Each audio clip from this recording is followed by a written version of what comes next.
know that our being here tonight, we had nothing to do with, but your grace followed us. Your goodness followed us. Your mercy followed us, as you have promised.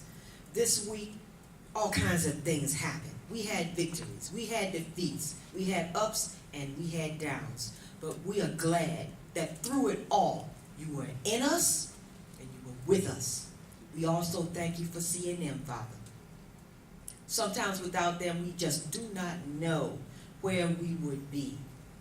Thank you so much for providing this place where people love you, where people help you with the intention of actually helping and not doing anything else. We don't even pay money for this. Such a blessing. We thank you for the servants you have before us tonight in the recruiter panel. Lord, please open our eyes, open our ears, open our consciousness so that what these people have to say tonight, whatever message it is that through them you want to get to us, let there be a clear pathway between heart and mind, between person and person. We thank you and honor you once again with our lives and an offering of ourselves. In Jesus' name, amen. Amen. Thank you, Edie. Y'all sit down and make yourselves comfortable. I got a question for you. I want you to stew on just for a second. Internal, not external noise right now. What is your favorite movie of all time? And if you were to describe the movie, name the movie, and you were to turn and try to tell somebody else about 15 seconds of why the movie is your favorite, what would that look like? We're going to do a little networking a little bit later, and that's what it's going to involve. Your name, your favorite movie, why it's so special, and then you're going to do your best to take a name, a movie, and why it's so special from somebody else. And that's going to start the discussion that goes forward. We're going to do that in just a couple of minutes, but right now we've got a couple of announcements, and Connie, you've got one right up front, right? Thank you very much, John. Good evening, ladies and gentlemen. My name is Connie Bash. I volunteer at the interview table, along with a fine group of people. Right now, I'm up here just to find out if anybody is interested in this. The company's name is Savvy. They're contingent jobs. Jobs would involve business analyst, tech writer, management analyst, or senior functional analyst. There is a rush on this, so you would have to have your resume ready to go by tomorrow. Wow. I know. I know you're all prepared here. So I will be in the hallway from 8 o'clock on, and I'm sorry to do it to you that way. I will be at a meeting, but come up to me. I'll give you briefly just give you a card, and then email me tonight, and I'll give you the details. All right? Everyone enjoy your evening. Thank you, Connie. Any other job announcements up top? Okay. We have folks that are always their first-timers here tonight, and you're identified with a red border around your name tag. Everybody has been a red border person at one point or another, but we always like to take a minute to recognize and welcome you. If you have a red name tag, would you stand up, please? Let's give them a warm applause. Thank you for coming back. There's energy here, and I think you're going to like what you see as the days and the weeks go forward. Hopefully your time in the unemployed or searching market will be short, but as long as you're in the market, this is a place that will always be welcoming to you. We have two victory laps tonight. The victory lap is when you come here and you go into the job market and you get whatever help or training that we can offer, and you finally land that position. We always like for you to come back and tell us about it, about what job you got, how you got it, and what was so special about the trip that got you there. We've got two of those. We're going to get to those in just a minute. Would you all just take a minute right now, wherever you are, to stand up, put whatever you've got in your hands down. Just stand up. And I want you to turn and look at one person, and the first person you make eye contact with is the person you're going to network with. Okay, so go ahead and take a minute and do that. Okay. Now, You've got 2 minutes. I want you to exchange your name, your favorite movie, why it was so special with the other person.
Disengaging and going back to the place where you were sitting.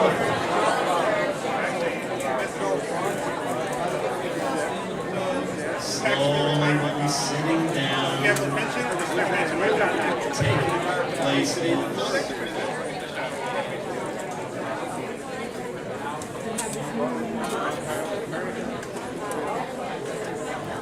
Okay, well, why don't we just go ahead and wrap that up, put a bow on it. And this is what I heard. Okay, I heard a lot of people laughing. I heard a lot of people talking very robustly with a lot of undulation in their words. I heard a lot of excitement. And guys and gals, that's what networking is all about, is trying to create that conversation.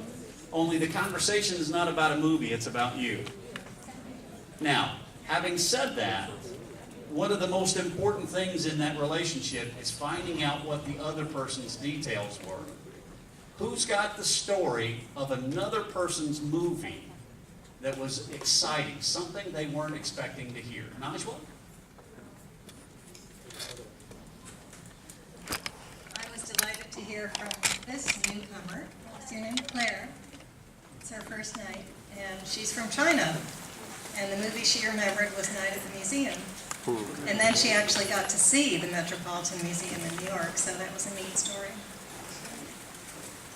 And that makes her memorable, right? And that makes her memorable, and that's what it's all about, is creating a memory in someone else and capturing a memory from them. It's not about how many cards you collect. It's about the relationships that you begin to develop. So that's what it's all about, and I'm glad we got that little fun part into our evening. We got a couple of victory laps, and why don't we start out with Rosina? Why don't you come forward first? Where are you? There you are. Hi. Is it safe to stand on this? It is safe. I want to know, I want you to raise your hand. Oh, I'm supposed to introduce myself. I'm Rosina Patel. I'm an IT project manager, and yesterday I started as a senior delivery project manager in the cloud group at Microsoft. Wow.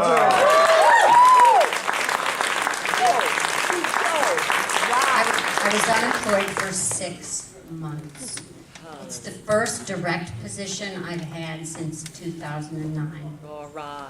I want to know who thinks their situation is just the bottom. You just think you are worse off than almost everybody in the room. Nobody? One person? 2 people? I promise you, I was as bad as anybody. I was laid off from Sprint in 2009 after having 12 solid years of project management experience. 2 years ago, I was diagnosed with thyroid cancer, and I had my thyroid removed, and I thought everything was fine. What they don't tell you when you have thyroid cancer is that your thyroid doesn't work properly. And I was cognitively impaired for most of the last 5 years. Cognitively impaired. I couldn't focus. I had no memory. That was when it was low. When it was high, I talked too much. I had, in 5 years, 8 contract positions. I was walked off the job. I was fired with a day's notice. I was fired with a 3-week notice.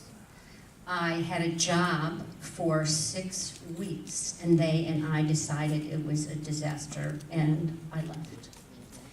So I was really, really depressed. And I want to tell you what I used to get out of that pit. First of all, I read this book called Redirect. So write this down if you're feeling depressed. This is written by a guy named Timothy Wilson. Timothy Wilson is a PhD at the University of Virginia. And his recommendations are based on scientific research. And he recommends that when you're really stuck on something, you write about it for 4 days for 15 minutes. I bought this book in December. It took me almost 3 months to crack it open. You only have to read the first 74 pages. Don't read the whole book. You don't have to read the rest of it. It's not relevant to us. So do this if you're stuck. Do everything. Come here every week. Go to other job networking things because you never know which is going to be productive, what is going to be great. I got this job with Microsoft through a job fair held by Women in Technology. I sent my resume in ahead of time. I never talked to anybody at Microsoft at their table. I never thought in a million years they'd be interested in me. Totally forgot about them. Got an email. They said, we want you to apply. I applied. Forgot about it. Had a phone interview. I figured that was a disaster. He told me all the things I'd done wrong. He did, but guess what? I used that information in the next interview. Do everything, but do not apply to every job. That is a mistake. And I hate to say it, but don't let those recruiters from India, don't work with them. No, I'm not, this isn't a joke. They are, I never got a call back. So, talking about do everything. I attended a workshop here, the speaker, conducted by Dave Ramos. And he said, decide one thing that you're going to be good at. Please do that. That was very, very valuable. And then fine-tune it so you got your pitch down. It is perfect. Do one thing.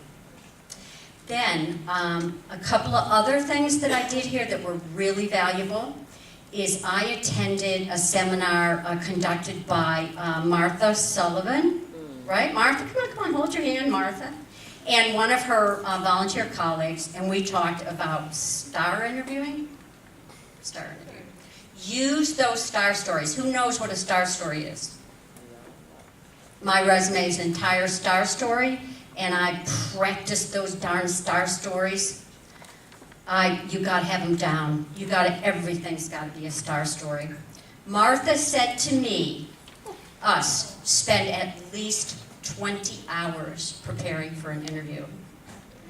I spent 5 solid days preparing for that interview with Microsoft. Thank God I did it.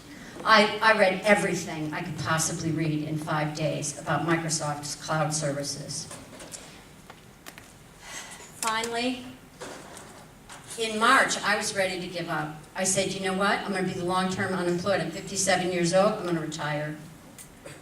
Never, ever, ever give up. Never. Okay, you can all do it. We can all do it.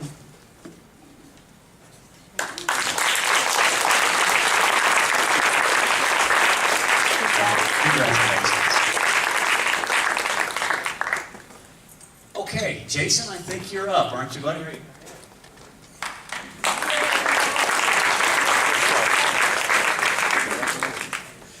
Okay, so I'm Jason Plord, and I'm a career Air Force officer, and I'm retiring this summer. And so I had my first opportunity to come here was wearing the red name tag at the 1st of March, so only about 2.5 months ago. I guess that's 3 months ago. Time is flying. So my story is a little bit different, a little bit shorter, a little bit more compressed. The first thing I would say is listen. If you didn't write everything down that she just said, it's on tape, so get a copy of the tape because it's very, very valuable. Everything that you're going to hear here, if it's your first time, is going to be valuable. Each person contributes something here. The most important thing that I learned in my 3 months is, first of all, that book that they give you is gold, and it starts with prayer, and you start with where you want to be led, okay? Make sure that you are willing to be led where you will be taken. And that was important. The other things that I found most beneficial was just the importance of networking. You never know who you're going to meet or how you're going to be connected to that job. You know, there's 6 degrees of separation between you and Kevin Bacon. There's less than that between you and your next job, and President Obama, exactly. And so for me, my next job will be in Des Moines, Iowa. So I'm moving from here to Des Moines, Iowa. My wife is from Iowa, and our family #1 goal was to be near family. And so that was on our list of priorities, the #1 thing. Next, I had to find something that would translate well from my military career to something there. And I wasn't sure what that was going to be in Des Moines, Iowa. So an opportunity presented itself where a friend of mine had a friend who was visiting the Pentagon where I work and was giving a tour to the friend and his father who's from Iowa. And he mentioned this program out in Iowa that the governor just started to try to hire veterans back. So I reached out I looked it up online, I found the program, I sent my application, my resume there, and I was contacted. And no kidding, within about a month, not only was I contacted by the workforce people there, but also key business leaders from every single company in Iowa and every civic leader in the greater Des Moines area, as well as Cedar Rapids, Iowa City. Those are the other big cities in Iowa. So a lot of things happened very rapidly for me. I was very fortunate. I know that's not everybody's case, but the one thing that I found is that put a lot of effort into it, and you will get out of it what you put into it. Obviously, this program is just phenomenal for that. I think that's about it. Thank you.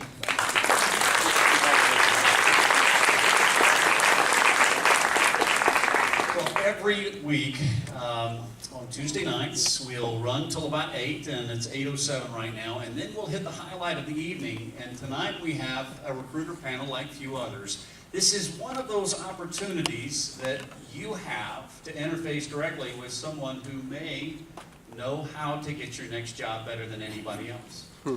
I don't think any of y'all are with the Indian recruiting, so you can leave that out. But ladies, if you would be so kind as to go through, introduce yourselves, where you're from and the likes, and then from there we'll let the conversation fly.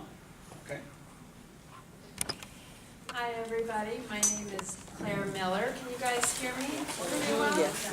I am the Director of Recruiting at Tioga Corporation. Our headquarters is in Fairfax, which is where I am based.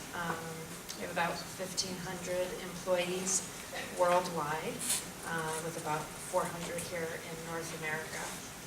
And we are a software company, and our solutions are leveraged exclusively by the telecom industry at large. So we hire a lot of people that have telecom experience, but also software experience, and then corporate operations. I have been involved in HR and recruiting in one form or another for about 17 years now. And I have always been involved in recruiting from a corporate perspective. So I've never worked as part of an agency. I've always worked in in-house corporate recruiting. And I'm very happy to be here. Hopefully I can share some tips and some advice for you all. Thank you. Hi, I'm Katie Scullion. Can you guys hear me if I sit like this? Or like this? Okay. I will try to hunch a little bit.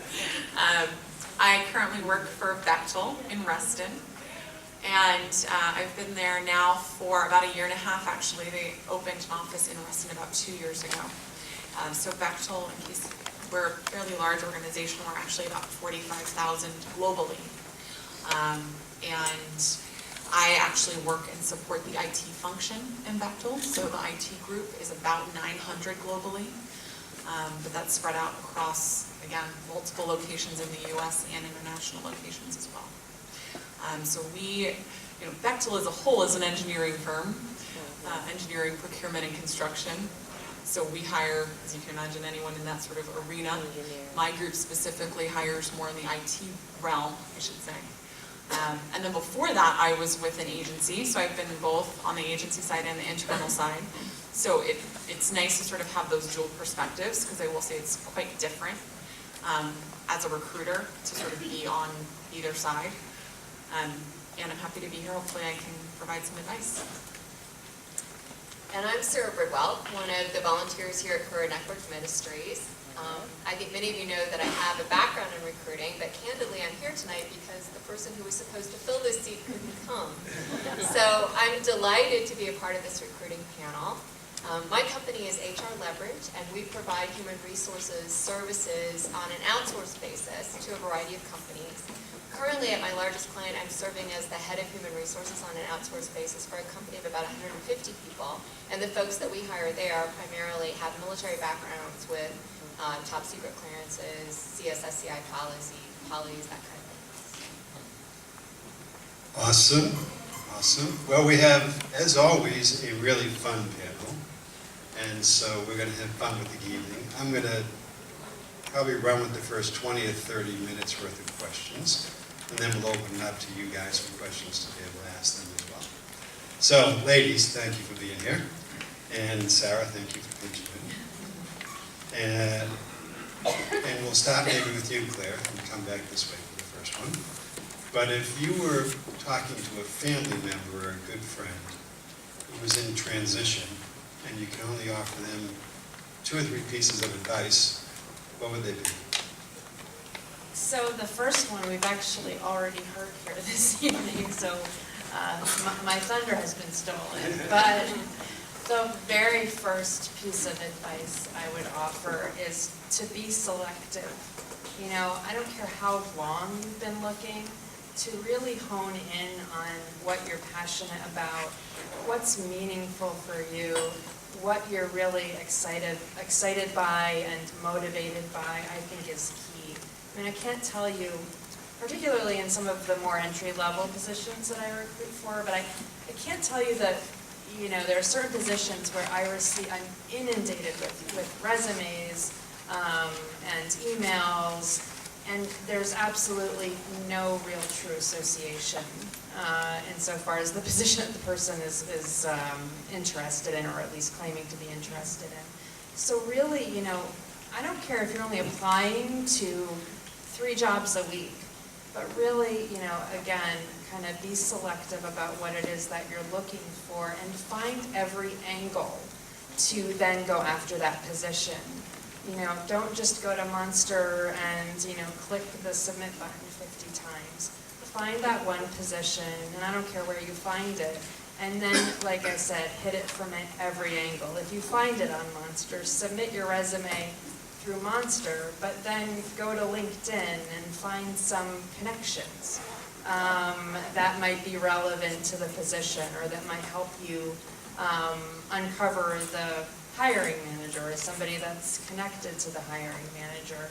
Maybe you can even find that hiring manager's email address. Maybe you have a friend or a family member that's, connected.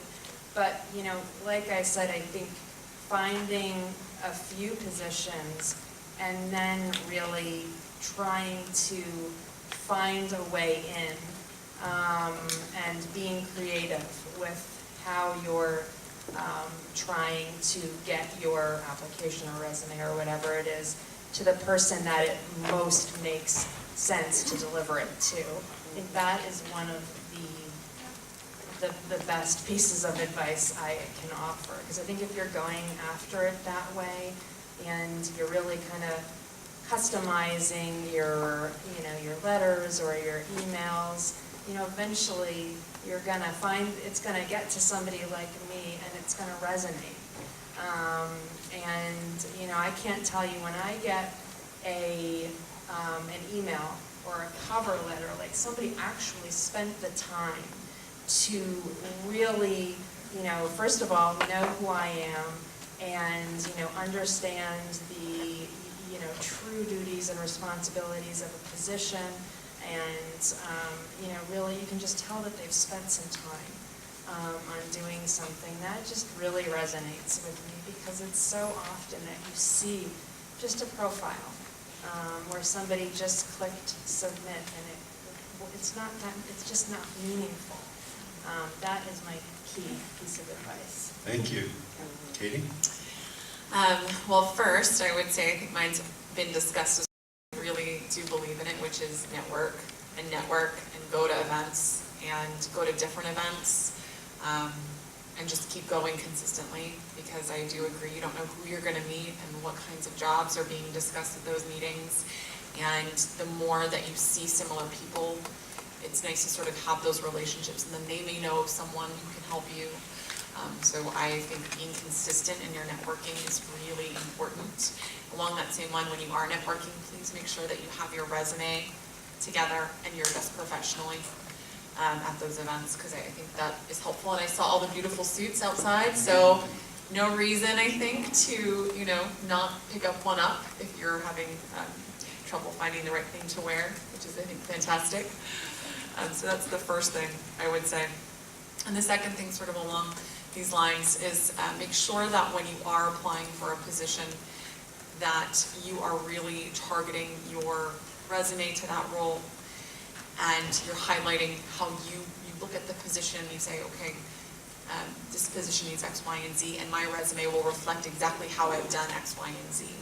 And you're not necessarily using the same resume, the same resume for every position, because it may not be relevant to that role.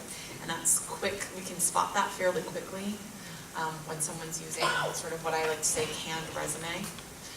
And we do see, at least we're in my company with our sort of applicant software, I can see when someone's applied, I can see how many positions they've applied for and the titles of those positions.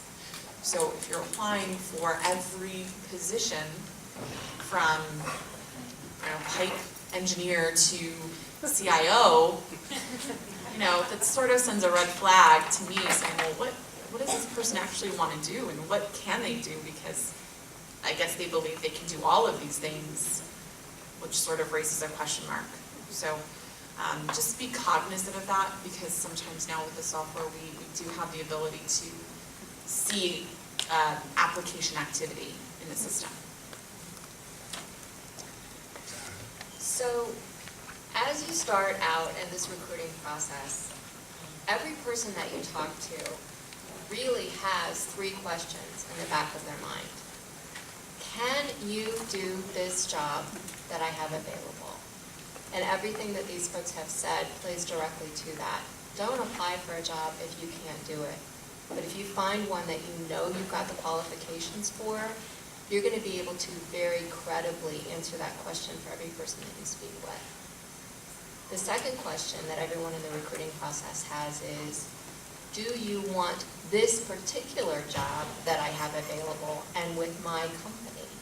And again, I think that echoes what you're saying, right? Apply for jobs that you know that you can do, that you're passionate about doing, and that makes sense for you. And the third question we have is, are you going to fit in our culture, and can my hiring manager manage you, right? And that really entails knowing yourself and knowing what kind of a culture you work best in. So when I deal with people in transition, I beg them to prepare themselves to really know what they can do, they're qualified to do, what they want to do, what will get them out of bed every morning, and how they are best managed and the environment they best work in. Just to add to that, I think now in this Bechtel, we get a lot of applicants that will say, well, I really want to work for Bechtel. I want to work for Bechtel. I'm an engineer and I've always wanted to work for Bechtel, which is fantastic. But why do you want to work for this job then? Because this isn't an engineering role. I mean, so I hear that quite a bit, and I'm always a little leery of it at first, and I really have to say, well, that's great, but you're working for this job and this team, and day to day, this is what you're doing. It's, yes, you're contributing to the greater Bechtel company, but, what about this job? I think that's a really good point. Great, thank you. So Katie, we'll start with you this time. So we're looking at the process, and it's always hard to figure out the right way to work with recruiters to maximize our benefits through the whole process. Obviously, as we submit a resume, we never hear from anyone. That's one way. That doesn't quite matter. But it's when we start to get engaged in the process, what's the best way for us to interact with you from then on so that you're happy with us, and maybe not only happy, but maybe you'll be extra helpful to us if we act a certain way? That's a good question. My first thing I would say to be honest, because I can think of many instances where the candidate will say, once we've sort of started a conversation, well, they'll ask me about the hours or some logistics, and of course that's a completely understandable question, particularly that I'm in HR. So this is the time when I'm speaking with you to ask those questions. It's better to ask those if you're speaking usually with us, an HR person, as opposed to if you get to that second interview, really dive into more of the technical aspects of the role or really something specific. But for me, once we sort of get through the basics, I'll ask you, do you have any questions? So that's your time to ask me questions about, for us, hours, or is there flexibility, things that are important to your lifestyle, and to be honest about that, because again, there's things that we can't be flexible on.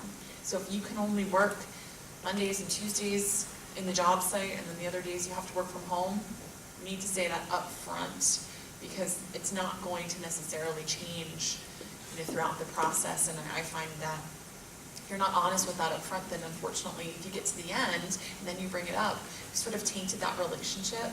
Whereas if you just say that up front, maybe there's another opportunity down the road that could work for you. So honesty, number one. And I would say that both from an internal recruiter where I am now, and also from the agency side, because when you're working with an agency recruiter, their job is to also help do that matching for you. So really tell them whatever it is in terms of, what are your must-haves, what are your nice-to-haves, and what you're looking for on the agency side. And with us sort of more internal, again, I would just say be honest with, and also what skills you can do. And if you're not an expert at something and you're asked about it, be honest about that, because it will come out in the interview. If you get to the second round, you'll be asked, probably for us, a pretty technical question. And if you said that you were an expert in it, well, again, you're sort of discrediting yourself in that conversation. So for me, I would say be honest and professional throughout. Sarah, how should we work with folks all the way through that process? So I think that sometimes as a candidate, the misconception is that success in job search is getting an offer. And that's not true. Success in job search is making a really great match and getting an offer from a company where you know you can be successful, and that is going to offer you the things that you need from a broader perspective in terms of how much money you need to make and what kind of benefits you need to have. In my experience, companies work very hard to hire recruiters that reflect their culture. So if you don't like the recruiter, odds are you're not going to like working for the company. Don't disregard that. Do you guys agree? Absolutely. Right? So at every step of the process, recognize that that you are making decisions just as much as we are, and that we both have a strong vested interest in ensuring that there's as much overlap as possible between what we need and what we can offer, and what you can offer and what you need. And that only happens through the honesty that you're talking about. So I have to say that Sarah's hit on a variety of key points for me. One was the culture piece. Even for me, when I selected to work at Tioco, I had 5 things that were really driving my decision to leave where I was prior. And, some of those things were things like work-life balance, the ability to continue to grow my career, but not at the detriment of, my family life, things like that. So I think, when I'm engaging with candidates, I am absolutely, in line with assessing whether somebody can do the job. 50%, the other 50% is determining whether that culture fit exists, especially at a company like ours, where culture is huge. I can typically determine whether there's a culture fit in the first probably 5 minutes of a phone conversation based on what's really motivating a person, in their job search. Is it compensation? Is it the ability to work from home? Is it benefits? Is it career growth? And usually within the framework of that conversation, I can determine whether somebody's a culture fit. So on that note, when you're really being selected, hopefully, about where it is that you're applying, read about a company's culture. We have a whole, I think we've got, a few pages dedicated to our core values, dedicated to our culture. And, it's amazing how many people I chat with who haven't even gone to the website. So, when you set up a phone call with somebody like me, it's I think important to do your homework. You're interviewing for a job, and I think to, do your homework, read about the company culture, read about the position. It's also amazing how many people I speak with who don't even read or reread the job description. And so, honestly, and these are, simple requirements. So I think if you can do those things, I think you have a serious leg up, at least as far as I'm concerned. So a real scenario where we're in the process, and you tell me I'm going to hear from you by Friday, and Friday comes and I haven't heard from you. What should I do? Can I start? Yeah. There are 2 measures of time. There's candidate time, and there's company time. And company time goes about 16 times as fast as candidate time goes, right? So just realize that, right? Don't second guess yourself. If it's the right job, if it's the job that God intends for you, I'm gonna call you back. Don't freak out. I agree. To that, I think that's a nice way of saying that. I would say, that I told you you'd hear from me on Friday. Please don't call me Friday morning and ask, because I could be in a meeting. It maybe took a minute longer to get feedback. Who knows? I would probably wait until Tuesday, and then I would send a professional email and say, I'm just checking in. I know that I was hoping to hear at the end of last week, as you mentioned. Is there any change or any further information that you need from me, very professionally? Then if you don't hear that day, again, maybe the person's tied up in a meeting, maybe out of the office.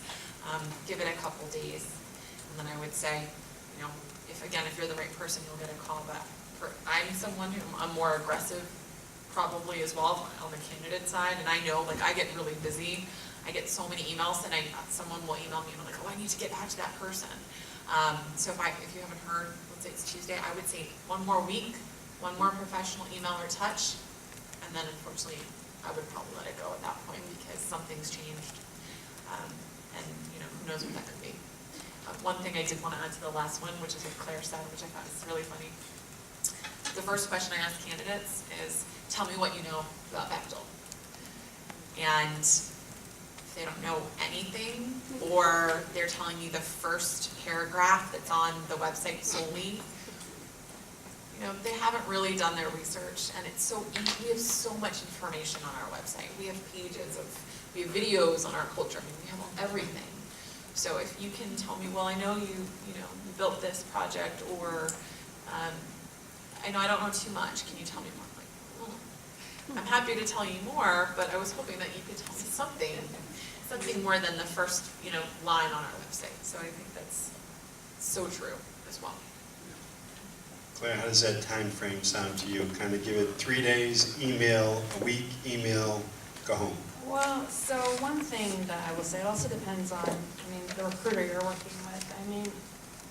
Unfortunately, this is my opinion, a lot of recruiters give us a bad rep because a lot of recruiters don't show the candidate the respect of responding at all. Amen. Right? So I think at least, now I'm, compared to somebody like you, I'm also operating on a much smaller scale, right? So everybody's heard of Bechtel, perhaps a lot of people haven't heard of Tioco. So I'm like, again, I'm the only person who's doing what I'm doing where I'm at. But kind of back to the question, I think I personally do try and be respectful and, close out the loop with somebody. And if, but I am human and sometimes I will make a mistake. And, I don't mind if somebody checks in with me. I think it's really just kind of, handled on an individual basis. But, nobody likes to be harassed, I will say. But I don't mind when people check in, and quite frankly, I don't care how often it is either. So I think it just depends on the person, their workload, and there are a lot of variables that factor in. But I always try and follow up before a candidate will get back to me. So I don't know if that helps. This helps to have different perspectives. Yeah. I think there's a concept that said give them a little time and be professional and respectful, and whether that's email with a phone call or how many times that is afterwards, but give them some time, understanding that deadline they gave you may not be a hard and fast one, and let's see what comes up. Okay, Sarah, we're going to let you go first again, though. So employee referrals, we talk about them a lot, this concept of how do we get in the short stack, rather than going into that big stack. How important do you see they are, and what are some of the things people can do to maybe work that employee referral angle even harder than we work it historically? I think employee referrals are incredibly important. I'm sure that many of you are familiar with some of the research that Gallup has done around the 12 factors that make a team very, very effective, right? There's 12 questions that theoretically a high-performing team can answer yes to. One of the questions that I think people struggle with sometimes is, I have a best friend at work. And the reality is that if somebody likes you enough to refer you to the job, you come ready-made with one of those quote-unquote best friends at work. So that's going to be a great thing for us. Also, employees who refer people into the organization have a strong understanding of the culture and how people are going to fit, and they also know the person that they're referring, hopefully, well enough to have pre-qualified them a little bit in terms of their job fit, their work ethic, etc. So in my experience, companies rely very heavily on employee referrals. The way to get employee referrals, obviously, is to network and to make certain that as you're going to these events and you're meeting new people, that you're following up with them, and that you're trying to find opportunities to connect with people on a little bit deeper level.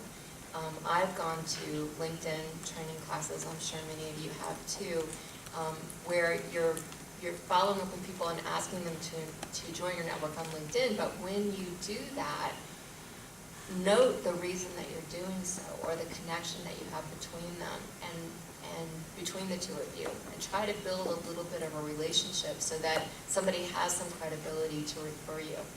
when someone makes an employee referral, they're putting a little bit of their reputation on the line. Granted, the company is usually paying them a little bit of money to do that, but they want to make certain that the person that they're referring is not going to be a poor fit in the organization. So making an effort to get to know people that have the job that you think you want, or that work for the company that you think you want to work for, can pay you dividends in a variety of ways. It can help you understand, is that a culture I really want to work in? And it can also prepare you to be very effectively referred. Claire, how about it, Tioka? So we were chatting about this earlier. We actually probably are hovering at about 40% of our employees are hired through employer referrals. So that's a pretty sizable number. Now, I'm just speaking to North America, but still nonetheless, it's a lot. And, you know, we are a company that is, you know, heavily driven by our culture. So we really depend on our employees to, you know, help me recruit, really, at the end of the day.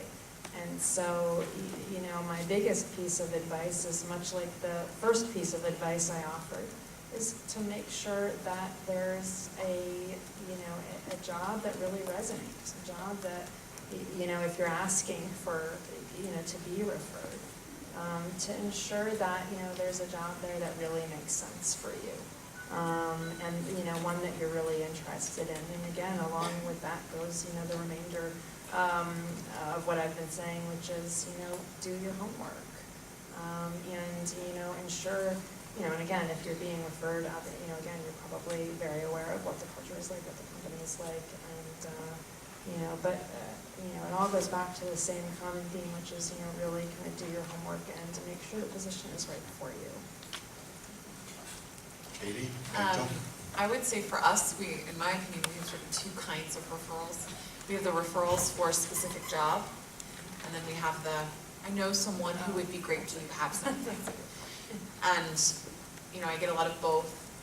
The second type is very difficult because if we don't have a job, we don't have a budget for that person, I can't really do anything with that person, and there's nowhere for me to go with that person, because honestly, for us, if we don't have the head count or the budget for that spot, it's not going to magically disappear. I don't know, appear, I should say. I don't know how that would happen. But there have been occasions where, you know, and this is for us, I think has worked the best. There's a very specific position.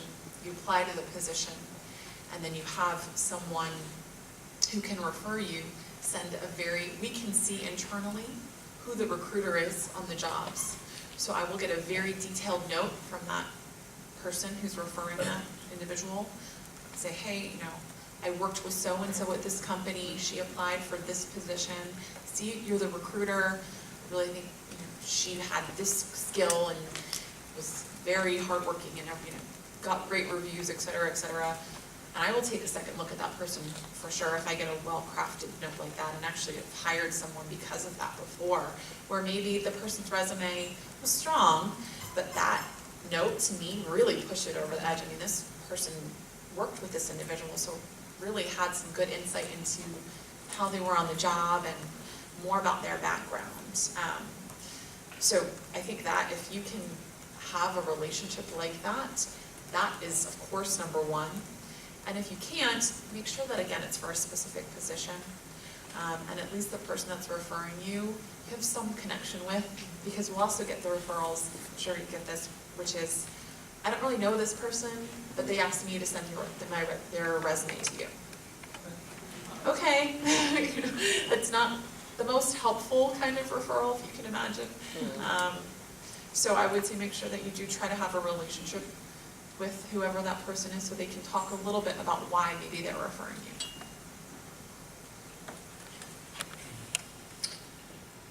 Okay, Claire, back to you. So it's interview time. We've done the networking, we've been and referred internally, and now we're coming in for interviewing. So what's the interview process like at Tioka? What's the format? And are we always going through phone screen before we get an interview? And then will we go through multiple interviews, or is it interview and decision? And I I get a lot of questions here. And then, why don't we start with the process, and then we'll come back for round two. So I'll talk about our process. So basically, I am the first person 9 times out of 10 to reach out to any candidate, whether they came in through referral or another avenue. And I spend a lot of time on the phone with candidates. I probably spend, for a candidate that I'm having a high quality conversation with, I may be on the phone with them for 30 to 45 minutes. So that's a little bit unusual, but perhaps because of the size of the company. Where I'm at, I'm afforded that, the ability to be able to have a conversation of that length. But I do, and I am, I'm trying to be that first line of defense, so I don't unnecessarily invite somebody in and, waste the candidate's time as well as our hiring managers, our CEO, who interviews every single person, his time. So that's the first part. If I'm ever on the fence with a candidate, particularly if they're, not in the area, meaning in Northern Virginia, if they're coming from out of state, I'll do a second, like a technical phone screening, or I'll have another person vet the candidate out as well. But my point is I'm spending a lot of time on the phone initially. And once I've determined whether I want to bring a candidate in or not, they come in and typically they're meeting with 3 individuals from the organization, usually a couple of colleagues, a team leader, which is kind of our version of hiring manager, and then where I am, again, every person in North America is meeting with our CEO virtually. So that's, a pretty heavy duty round of interviews. But if those set of interviews go well, we have people walk out the door with offer letters. I mean, that's just our culture. If somebody does really, really well, I will craft an offer letter and they can leave with an offer letter. That's happened plenty of times. It's very rare if we really feel that there's a meaningful fit and we want to make an offer that we would ever have to invite somebody back in for a second round, unless we're doing more of an exploratory interview. So ours is pretty simple. It's that initial phone interview. We're bringing you in. You're having, 3 to 4 interviews, and then we'll make a decision, and it's very quick, usually. So. Wow, ours is very different. Yes. Yeah, ours is very different. And I will say that sort of thing that makes it a little challenging at Bechtel, because every division and team probably has a little bit of a different way that they interview, which can make it difficult, I think, from a candidate's perspective. And even in my group, every manager or team sometimes has a different way. So it can be lengthy. We know this, and honestly, it can be not only lengthy in terms of the interviews, but even if you're the right person, before we can make an offer, we have to get headcount reapproved. We have to get the offer budgeted, reapproved. They're very cautious before they do extend an offer, which is a good thing, because when they do, we're really sure about that. Mm-hmm. But we could have the right person selected, and it could be a week until they get the offer, which makes me, I get frustrated with it as well, because that person, we could lose them to another job. So I do the best trying to keep that person engaged as much as possible and ask that they have patience with us, because we do have, as a large organization, a lot of different layers that we have to sort of navigate through on the recruiter and HR side. But I would say across the board, usually you have to apply on our website always. To really have a first deep conversation, you have to be entered into our website as an applicant, so you have to have applied for a specific position. We can have a very limited conversation before that, but you really have to have applied for a specific role, and that's where we'll target the conversation around, is that position specifically. Usually HR, myself, for IT, we have a team, so someone will have usually a first phone interview with you. And we try to do 30 minutes. Again, sometimes it can depend on the volume. And our client group, their client group's not necessarily in this area, but they have to hire high volume for very specific contracts very, very quickly. So those are very quick interviews. You know, have you done this? Have you done this? Are you ready to move? When can you start? And then you go to the next interview. 90% of the time, the next interview is a very, very technical screen. That's usually with either I want to say the supervisor, it could be with another senior technical person within that team, whether that's engineering, whether that's IT. If it's a service, it's going to be someone senior within that group.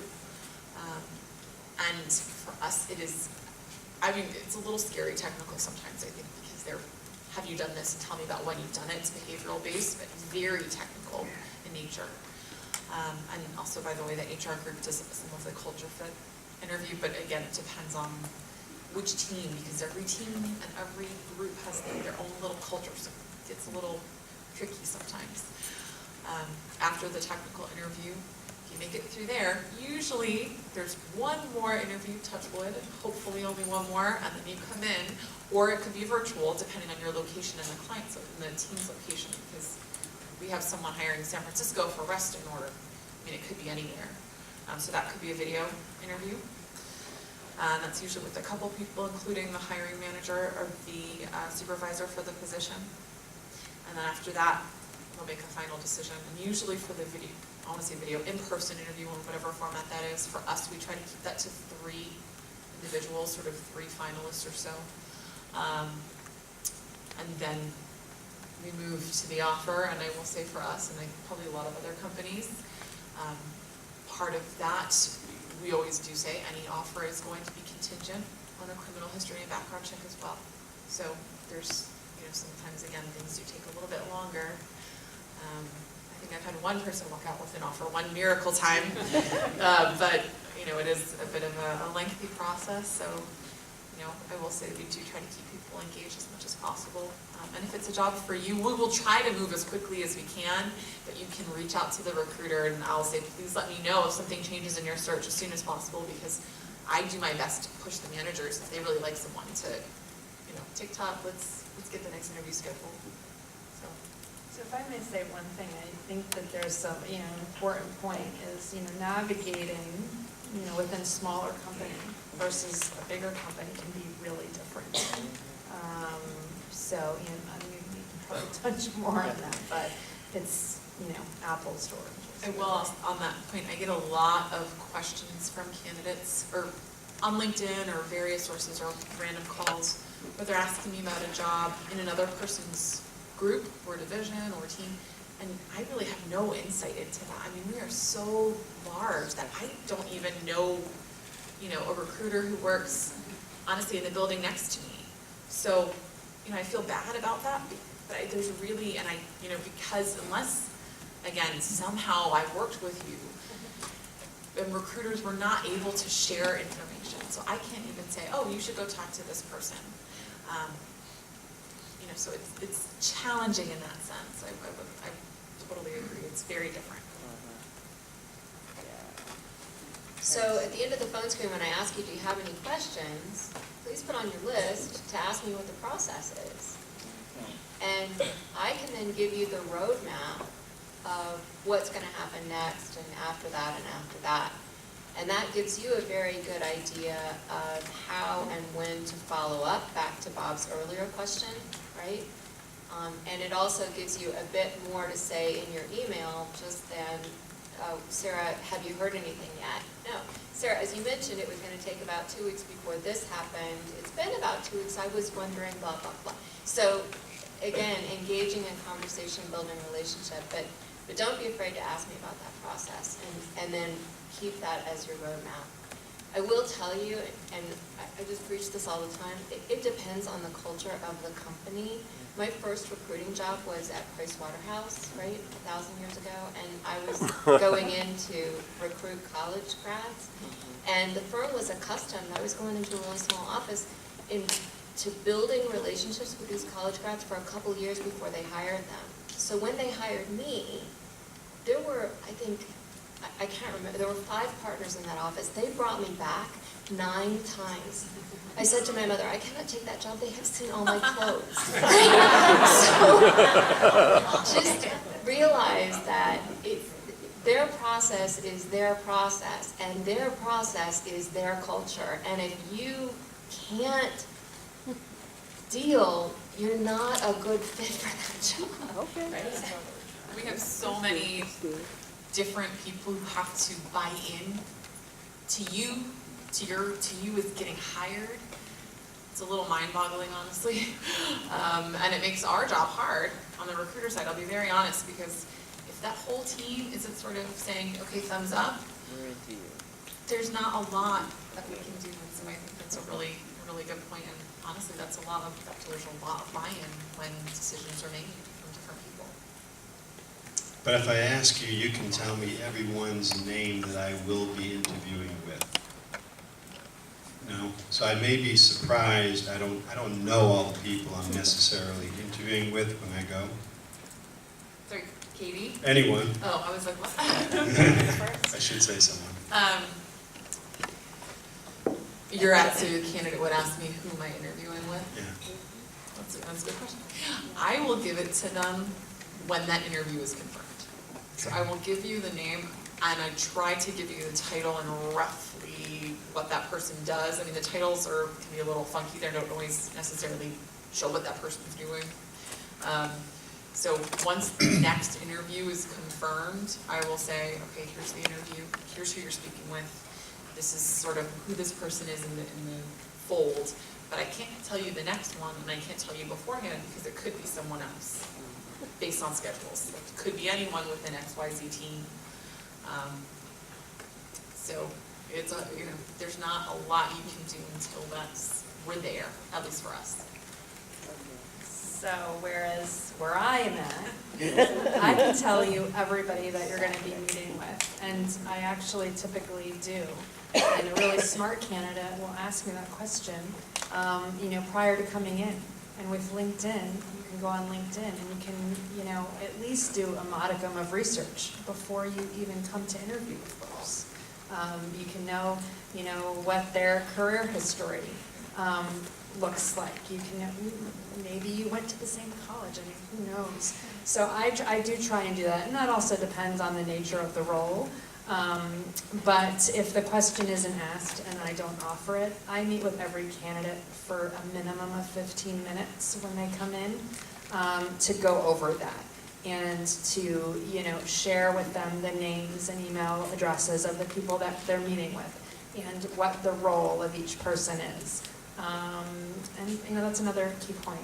Ask for email addresses of the people that you're meeting with. Send thank you notes. And if you don't get those, send it to the recruiter because I'll pass it on. Yeah. So that's very, very different, and that's just by virtue of size.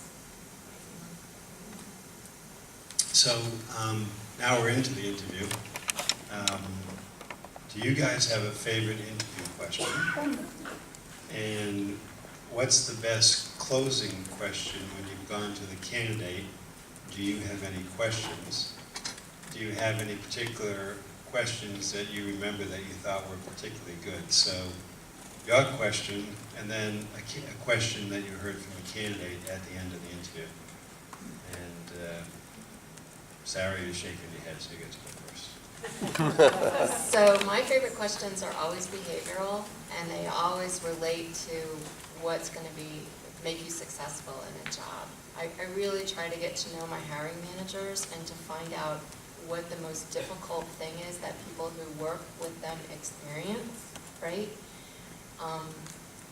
And so then I'll ask you, who's the best boss you've ever had? Explain to me what characteristics, who's the worst boss you ever had? If you describe as your worst boss my hiring manager, that's a really great question. So I like that one a lot. And I'm sorry, Bob, what was the other question? When you end by saying, do you have any questions for me, do you remember a particular question that you thought was better than the others? I'm all about relationships, so I always appreciate candidates who have an interest in how particular people have been successful in the organization, or stories of why people joined the organization. And so candidates who ask, how did so-and-so achieve, or can you tell me the story about thus and such, or my assumption is that they want to be successful too, and that they want to understand what those paths are. Good, thank you. Claire? Okay, so, I'll kind of start where you left off. I think, and I can't agree more with a lot of what you're saying, because a lot of it is so culturally based. But especially where I work, we've got a lot of people that, started their careers, working for Tioco and have grown into,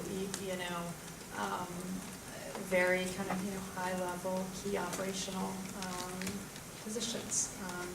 And so I think, asking about how those people got to where they're at, are really just kind of asking questions that show a genuine interest in the company, the culture, the people. I think any questions that really kind of resonate in that way are always really nice to hear. As far as questions and what was the question again? Question that you like to ask. That I like to ask, I think, and I've already mentioned this, which is, what are the top 5 things that are most important to you in your job search? And, because one thing we have all agreed on tonight is it's a two-way street, okay? So, employers are looking for a meaningful fit, but you guys should be looking for a meaningful fit. It is absolutely equally as important, if not more, quite frankly, for a really strong working relationship to work out well and to last. So, if I'm hearing that number 1 and number 2 aren't typically what really kind of drive people in our organization, it's not that I'm going to let go, but I'm going to probably second guess whether this is a really good fit. Well, I think it's funny because, again, we're very structured in how we are supposed to do our interviews. So on the HR and recruiter side, we are trained, and I don't want to say everyone does this, but we are supposed to be trained in doing behavioral interviews. So I'm sure here you practice answering behavioral questions. And right? Hopefully. And for us, usually, at least in the IT group, they have, again, a technical spin to them. So it could be, tell me about a time. This is not my question, by the way. I try to not ask the very detailed technical questions. But someone will ask at some point, tell me about a time where you've been successful implementing XYZ software at the enterprise level. That would be a normal question that you would get at the second interview. But first interview, with me, we are supposed to ask, I'm trying to think of what we're supposed to ask and what I ask. What we're supposed to ask is we go off the basic requirements. Have you done this? Tell me about a time when you've done this. Have you done this? Tell me about a time when you've done this. For me personally, I usually like to ask, again, tell me about a time where you've been successful doing ABC. And I always ask, tell me about why you applied to this particular position or why you think you'll be successful in the role. So that's something that I always ask because, again, we get a lot of, I want to work at Bechtel, so I want to apply to every role at Bechtel. So I want to know, why did you apply for this particular position? Tell me, and why will you be successful?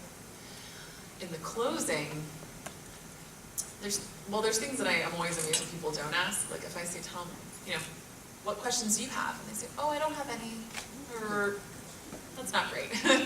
Even if I've answered all your questions, I should have something. I should have said something that generated a question for you. So it's a really, really good idea that you have, I don't know, a whole list of questions. But again, don't ask me the whole list, but have some ready at least. So even if we get through most of it, you can ask something in that. One thing that I always think is a really smart move at the close of an interview is for the person to reiterate their interest after the interview. Because I think that is a really nice touch to say something. Thank you so much for your time. Really appreciated learning more about this position in the company. I want to re-express my excitement about this role. I really think I can be successful because you've said X, Y, and Z, and I really feel strongly that I have these skills.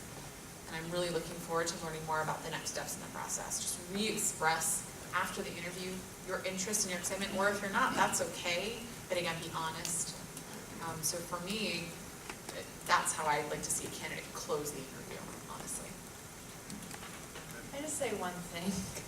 We keep talking about the differences. There was a great article on LinkedIn, and I don't remember the title of the article, but it was all about how everybody wants to work at Google, right?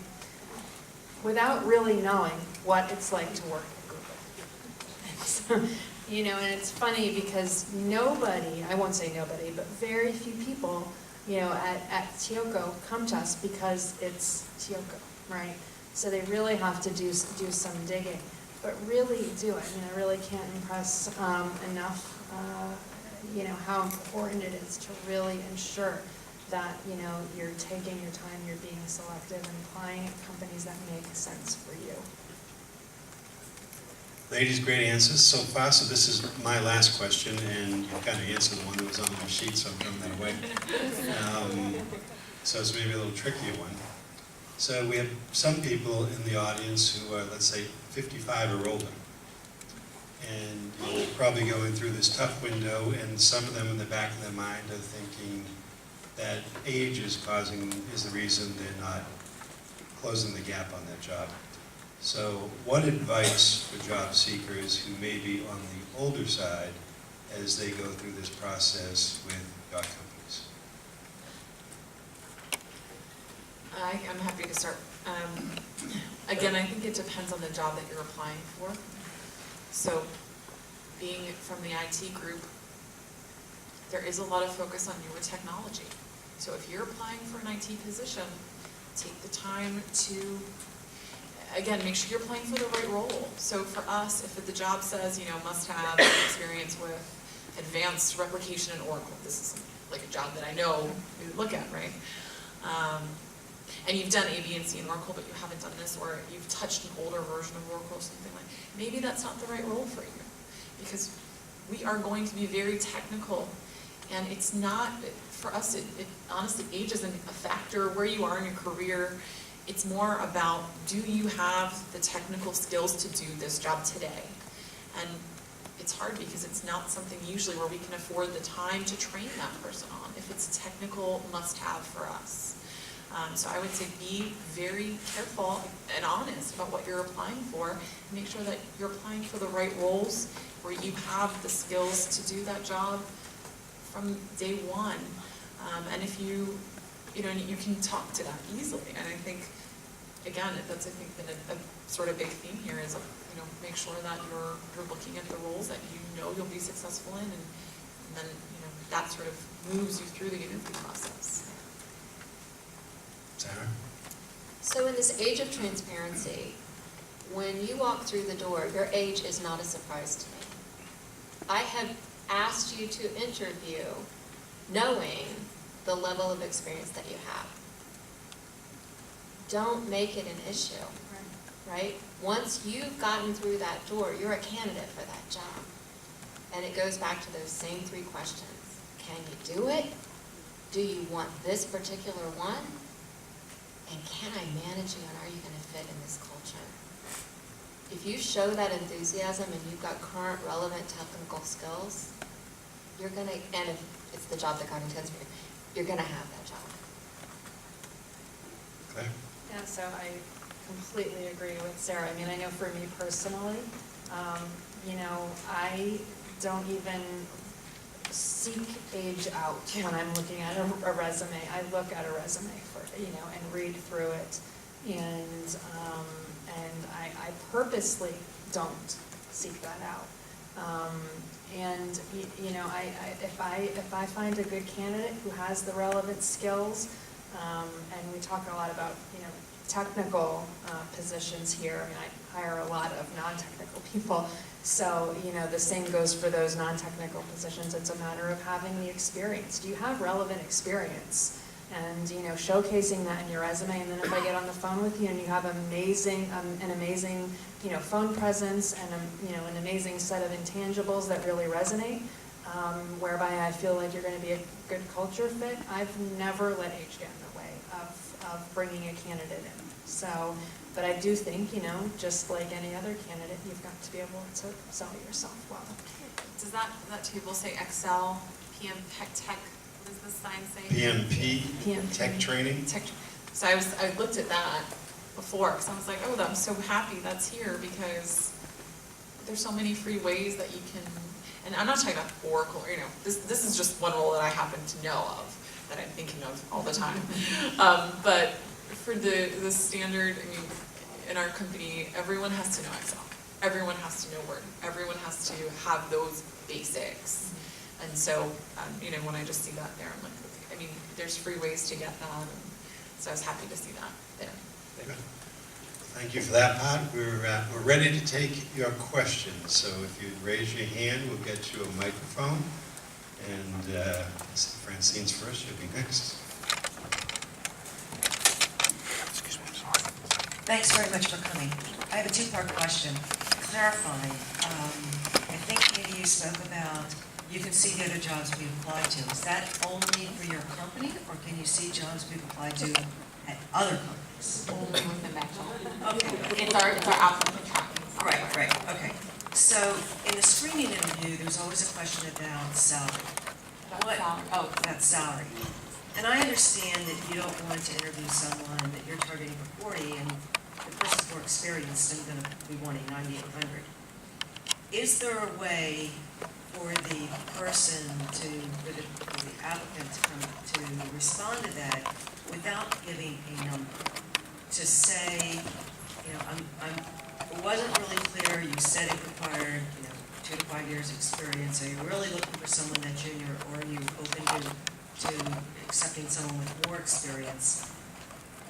We feel on our side that if we give a number, that's the number we're going to be offered.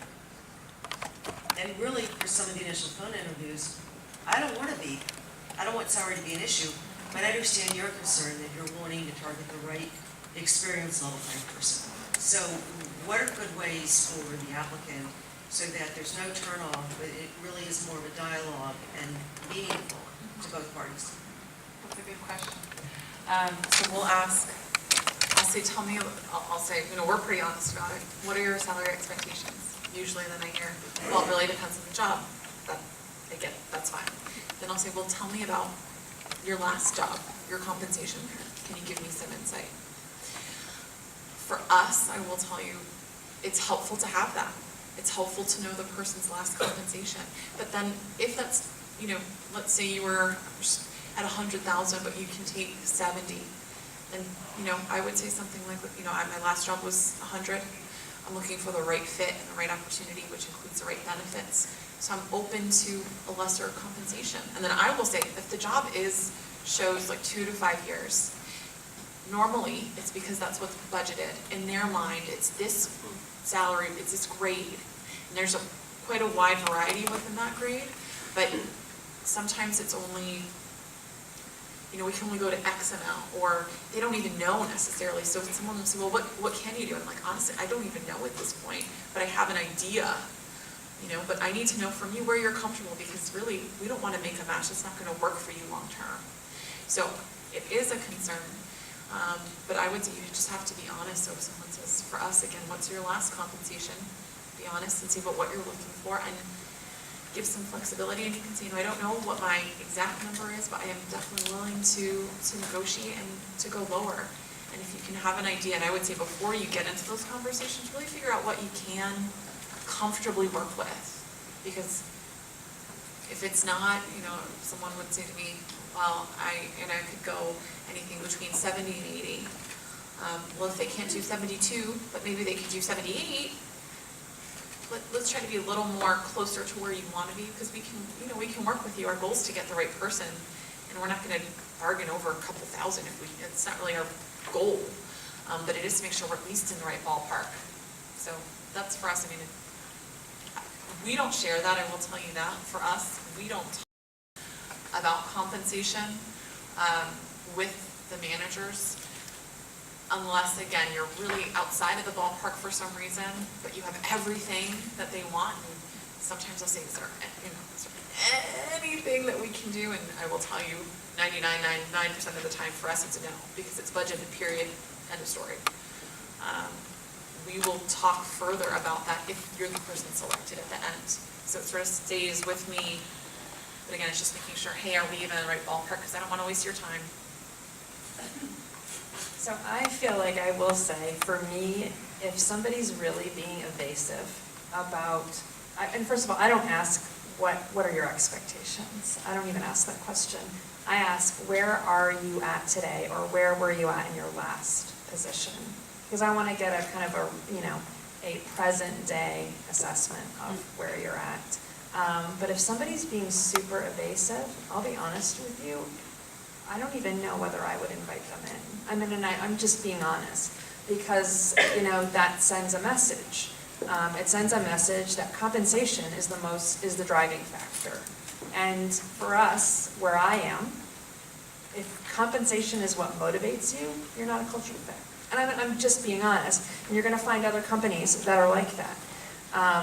Compensation is important to everybody, that's a given. So I agree, I mean, be honest. Because I think, at least for me, I feel like I am, acting on both sides. I'm acting on behalf of the company, I'm acting on the candidate's behalf.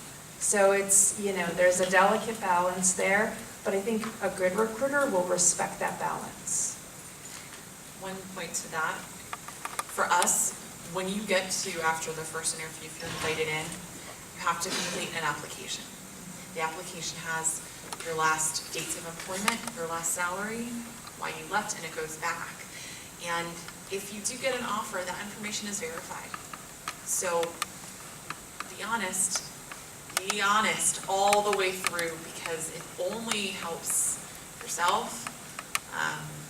They're very, very strict on ethics at my organization, which is great. So, be careful what you say and what you write on the application, because it is verified when you're the right person. And salary's on there. So we'll ask, I usually ask, again, the same thing, what are your expectations? And I want to know also where you were and where you have been. The reason we do ask expectations is sometimes we're looking at such a niche skill that I'm sort of interested to hear a little bit about where they are in the market or what they're hearing as well, because I find that interesting, just for us to know. But be honest, for sure. I find myself less able to express this concept verbally than I was hoping I would be able to pull myself to do during the time they were speaking. But, so let me just talk about it conceptually for a second. It's a labor market, right? Just like a housing market. It's important for us to know how much did you make in your last job, because, what was somebody willing to pay for that car? Or what was somebody willing to pay for that house? To some extent, that dictates the worth of that commodity. I know that sounds really unhumane. Well, that's why we ask your expectations. Yeah, exactly. Because if I'm talking and everyone, let's say their last job was 100, and they all are expecting 150, every single person I talk to, I'm assuming they all are, have some crazy technical skill that no one else has, and this is what the market is, and that's the way it goes. And if everyone's telling me that, then I go back to the manager and I say, I've spoken to 10 people, and they've all told me this. We need to regroup. You need to lessen some of what you're looking for, or we need to find the budget somewhere else. Right. And I think tied to that is really doing your research, right? So in my last job, I made $350,000, but I know I was way above market. And the market for this job is about 180.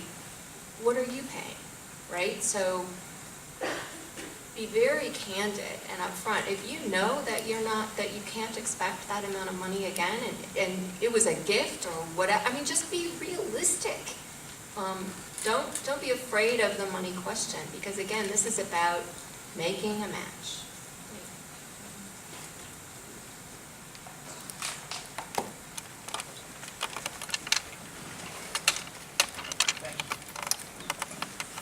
Hoping to gauge, if I were to say the reason I'm looking for a new job is because I'm looking for, say, a more collegial environment, or if I were to talk about a culture that I'm looking to get into, what does that say to you? Because I'm worried that talking about looking for a new culture or looking for a new office environment might send a negative signal, like I'm trying to get away from something. What do you think? So, for that precise reason, I moved to where I'm at right now. And I think, anybody can relate to making a move for a certain set of reasons, whether they be personal or professional. And I would never be put off by hearing that, as long as it's done in a tasteful manner. We don't want to, necessarily hear a lot of negativity, but I think if I were to hear that on the phone speaking with you, I'd be like, this is my guy. I mean, honestly. And that's because, going back to what I've said time and time again, for us at Tioco, it is important that our candidates really be thorough in their research around the type of culture they're looking to be a part of. That would be like my dream statement. I mean, it would.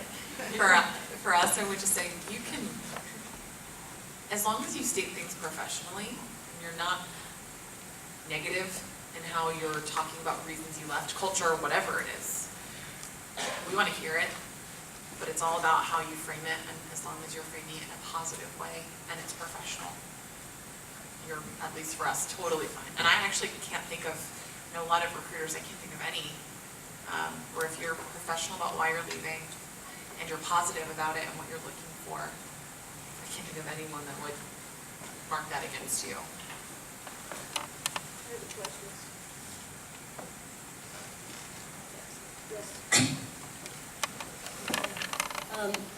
On the salary issue, you're all talking about how to answer the question when you're in person. When you're saying that we all have to apply online. When you apply online, it says, what salary, what's your salary number, right?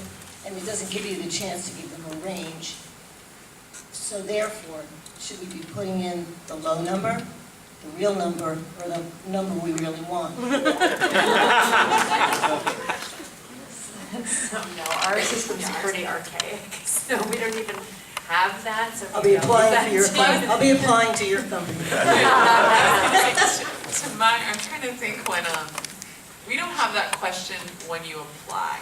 It's when you fill out the application, and then it says salary expected. And you can leave it blank. For us, you can leave it blank. But what you can't leave blank, and what I will tell you as you get through is, that's fine. Your last salary you need to complete, and your salary before that you need to complete.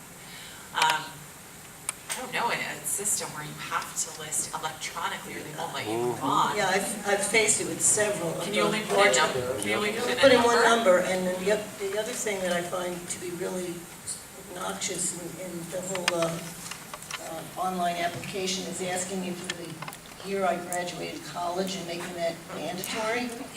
If you're saying that you're not, looking at, I mean, it's just a whole age thing. I'm surprised that some systems do that. That's Most of them do. really surprising in terms of, and I will tell you, sometimes there's other parts of the application that applicants fill out that I never see. So there's questions about, I think, your various things that I, as a recruiter, I don't see that. I only see the questions related to my specific position, which are, it wouldn't be about the year, it would just say, do you have a bachelor's degree from an accredited university? So if you, going back to, okay, your companies don't do this, but if you were working for one of those companies, and I put down on my application that I would take 70,000, but that was just because that was like the low range of what I might be forced to take. Yeah. Then when I came into the interview with you, and we started discussing it, would you be put off when I started saying I want $100,000? A variance between 70 and 100 is sort of large. I mean, in terms of, my only concern, and it's hard because if I was talking to that person, I would ask them on the phone before I brought that person in. So I wouldn't have someone come in and say, well, you said 70, you said 70, why is that not the case? Because I know systems are sort of wonky. I mean, that's an unfortunate system, I will say that, so I feel bad for the I think it's sort of trying to figure out how to get through the gatekeeping. Yeah. Applying online now. I mean, I would honestly, personally, if you're forced to do something, I guess I would have to put my middle number if I was forced to, but then I would talk about it. I would 100% talk about it on the phone, when you get to that interview. Thank you.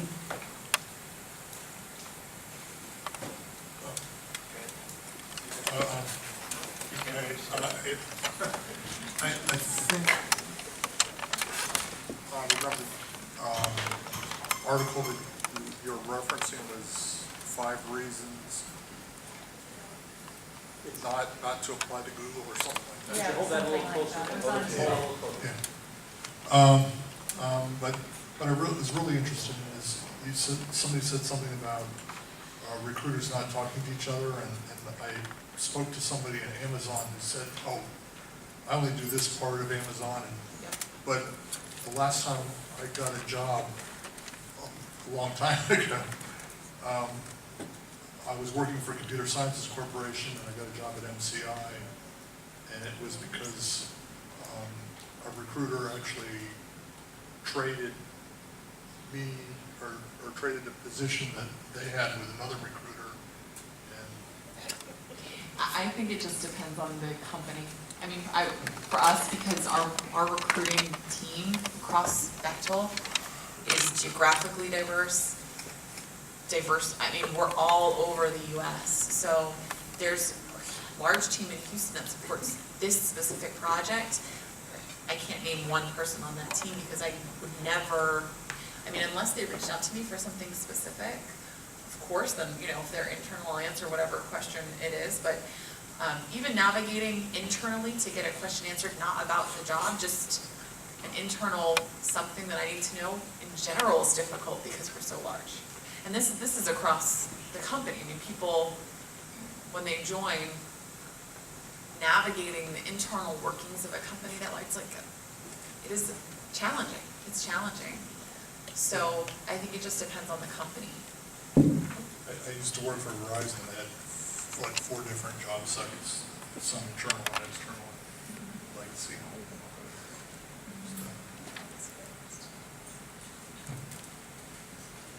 I have 5 questions. Very good, but you can answer anyone. Thank you very much for bringing attention to our table. And all the questions will be related to, you haven't discussed before you have an applicant, before application. And the questions are, first of all, how do you communicate an open position externally? Whether you mentioned maybe emails for your employees, current employees, how externally, where do you find, how do you communicate? Second, do you use any? Let them answer that one, and then we'll go from there. I don't Stop. To any one of us, or? anyone. Maybe it's good because you represent different companies, so maybe it's better. For us, for our openings, they're always on our website. They're always on the Bechtel website. I recommend, if you're interested in working at Bechtel, you can go to our website and create a job search agent specific to, I'm looking for jobs with this kind of skill set. And when a new job opens, it will email you automatically. So that, I really recommend doing that at the larger companies if they have the ability to do a job search agent to set that up. So you're getting automatic notifications when new jobs open in your skill set. For us, it's our website, and then our software picks up all these other sites, which sort of filters it out to various places. So again, for us, I think it just depends. I mean, it's always on our website, and then it goes to, honestly, for us, I think it goes to like 50 other sites that I don't even know all of them. But we've tried to have a broad network in how we advertise our positions externally. But the best thing I can tell people is if they're like, Bechtel's a large company, I'm interested, I have an engineer or something that seems like they would have a lot of openings, do a job alert on our website, so you get those automatically. At the small company where I work currently, we post the jobs on our website. We also send out an alert to all our employees with the skill sets that we are trying to hire, and then link that back to the application, to the job description, to make certain that they're positioned to refer people. And then we use a few external sites, Monster, clearancejobs.com. LinkedIn. Yes. We use a lot of LinkedIn postings. Yeah, I mean, I think for us, it's the same, always on the corporate website. Depending on the type of position, LinkedIn, Monster, and, there's all these web crawlers. I mean, sites like Indeed pick up everything from everywhere, so inevitably, they're everywhere. Thank you.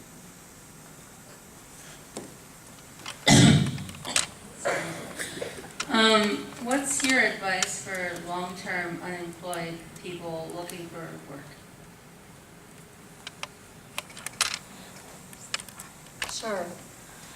So I think the first thing is don't be discouraged, right? Recognize that you were fearfully and wonderfully made, that you have a skill set to offer to the market, and that it's about finding the place where you fit. I think CNM can be a remarkable source of encouragement. It's continuing every day to get out of bed knowing that there's a purpose for you being here, and that you're going to find it.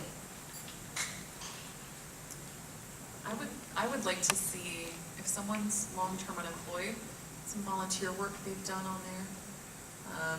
What else have they done during that time? Have they taken any classes or free training to up their skills? But I think it's nice.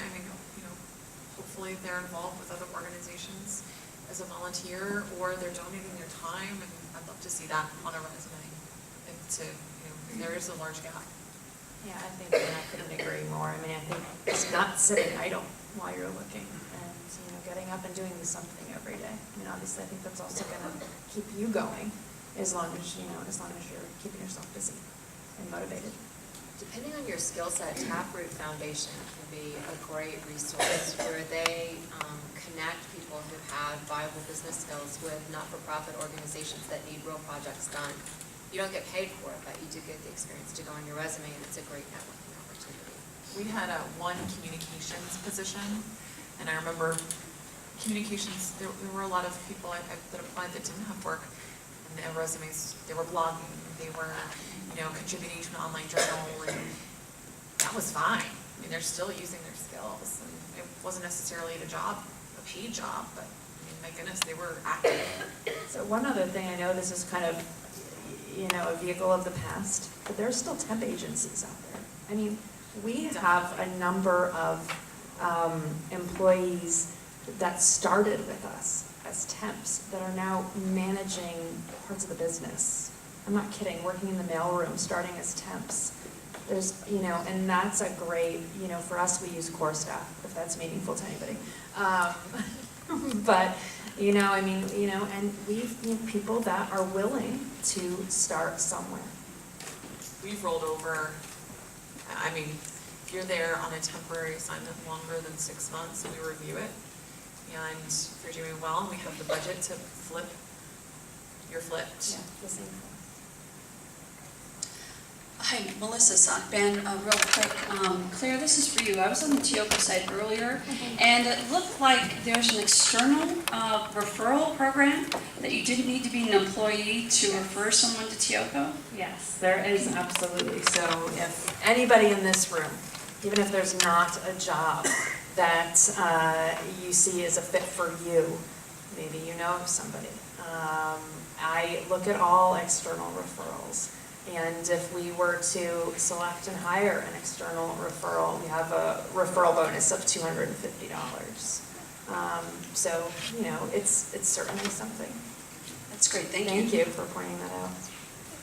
I have a question about the young people. Some of them have not had their first job. Some of them are preparing to have their first job. They've all graduated. How can you encourage them to apply for jobs at your place? They may have some skills you might be surprised to know. In addition to that, how can they be encouraged to come to you like tomorrow for a job? I'm sorry, you said young, like recently graduated? Yes. Well, for us, if it's a college graduate, a recent college grad, we have a very large college hiring program, so they can specifically apply to a college hire, and it's a totally different set of roles that actually aren't even advertised internally.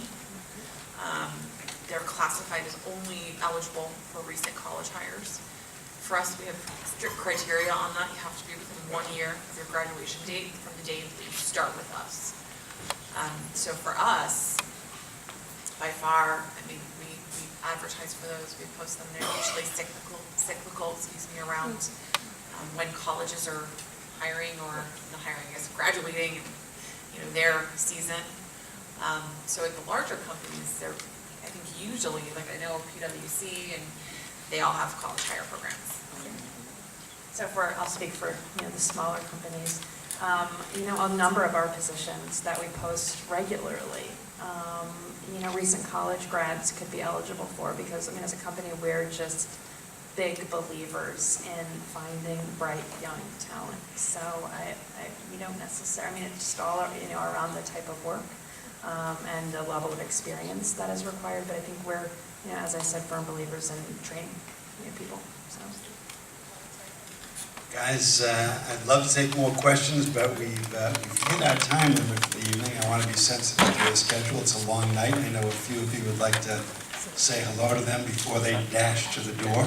So why don't you join me in a round of applause. Thank you.